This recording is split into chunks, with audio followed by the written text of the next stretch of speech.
ஒரு வேலையை 27 நாட்களிலும் பி என்பவர் அதே வேலையை 9 நாட்களிலும் செய்து முடிப்பார். பி என்பவர் 6 நாட்களில் வேலை செய்து பின் சென்று விட்டால் ஏ என்பவர் மீதமுள்ள வேலை எத்தனை நாட்களில் செய்து முடிப்பார்? இதுதான் அவங்களுக்கான கேள்வி. அவங்க என்ன சொல்றாங்கன்னா, இப்ப ஏ வந்து 1/27 எழுதிட்டாங்க, பியின் திறன் வந்து 1/9 சொல்லிட்டாங்க. இங்க என்ன சொல்லியிருக்காங்க பாத்தீங்கன்னா, இதுல பி மட்டும் தான் சொல்றாங்க. 9 நாட்கள்ல செய்து முடிப்பாருன்னு அவர் திறமை சொல்லியிருக்காங்க. ஆனா அவர் 6 நாட்கள் செய்து முடிச்சுட்டு போயிடுறாரு. அப்படின்னும் போது நீங்க அது 9ல் 6 நாள் செஞ்சுட்டாரு. அப்ப அடிச்சீங்கன்னா 3ல் 2 பங்கு வேலை செஞ்சுட்டாரு. மீதம் இருக்கிறது 3ல் 1 பங்கு வேலை. அதுதான் நமக்கு எழுதியிருக்கோம். அப்படியே பாத்தீங்கன்னா நம்மளுக்கு எப்பயுமே தெரியாத வேலை நம்ம மேல வச்சுக்கணும், தெரிஞ்ச வேலை கீழே வச்சுக்கணும்.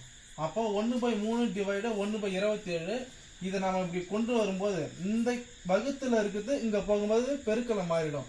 அப்போ இந்த 3 இங்க 27 இருக்கு, 3 9 27. அப்போ பி மட்டும் 9 நாட்கள் செய்து முடிப்பார். ஏ மட்டும் மீதமுள்ள வேலையை